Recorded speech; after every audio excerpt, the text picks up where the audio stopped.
Tollywood young hero Teja సజ్జయ్ హీరోగా talented actor Prashanth Varma తెరకెక్కించిన Hanuman movie ప్రపంచవ్యాప్తంగా బిగ్గెస్ట్ హిట్ అయింది. ఈ సినిమా రిలీజ్ అయిన అన్ని భాషల్లోనూ రికార్డ్ స్థాయిలో కలెక్షన్ రాబట్టి అదరగొట్టింది. హనుమాన్ మూవీ థియేటర్స్లోనే కాకుండా ఓటీటీలో కూడా అదరగొట్టింది.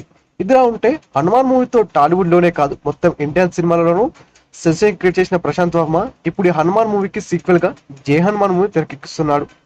దర్శకుడు ప్రశాంత్ వర్మ జనవరిలో అయోధ్యలో రామమందిర ప్రవేశం సందర్భంగా జై హనుమాన్ సినిమాను ఎంతో గ్రాండ్ గా ప్రారంభించారు. తాజాగా హనుమాన్ జయంతి సందర్భంగా అదిరిపోయే పోస్టర్ ను మేకర్స్ రిలీజ్ చేశారు. ఈ పోస్టర్ లో ఎత్తైన పర్వతంపై చేతిలో గదతో హనుమంతుడు నిల్చొని ఉండగా గాల్లో నుంచి నిప్పులు కక్కుతూ ఓ డ్రాగన్ వస్తున్నట్లు ఈ పోస్టర్ ను మేకర్స్ రూపొందించారు.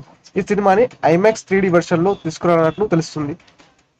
ఈసారి జై హనుమాన్ మూవీలో డ్రాగన్స్ తో ప్రశాంత్ వర్మ ఏదో గట్టిగా ప్లాన్ చేసినట్టు తెలుస్తుంది. జై హనుమాన్ సినిమాను దర్శకుడు ప్రశాంత్ వర్మ హనుమాన్ మూవీ కంటే ఎంతో గ్రాండ్ గా ప్లాన్ చేస్తున్నట్టు తెలుస్తుంది. ప్రశాంత్ వర్మ సినిమాటిక్ యూనివర్స్ లో భాగంగా ఇండియన్ సూపర్ హీరోల సినిమాలు 12 తీరినట్లు గతంలో ప్రకటించాడు. హనుమాన్ మూవీ తర్వాత మరో సూపర్ హీరో కథతో ప్రశాంత్ వర్మ సినిమాను మొదలుపెట్టనున్నాడు. ఈ వీడియో పూర్తిగా వీక్షించినందుకు ధన్యవాదాలు. ఈ వీడియో మీకు నచ్చినట్టయితే లైక్ చేయడం మాత్రం మర్చిపోకండి. కామెంట్ చేసి మీ యొక్క వాల్యుబుల్ ఇన్ఫర్మేషన్ని మాకు తెలియజేయండి. షేర్ చేసి మీ ఫేస్బుక్, వాట్సాప్, ట్విట్టర్ కమ్యూనిటీకి మా వీడియోని పంచుకోండి.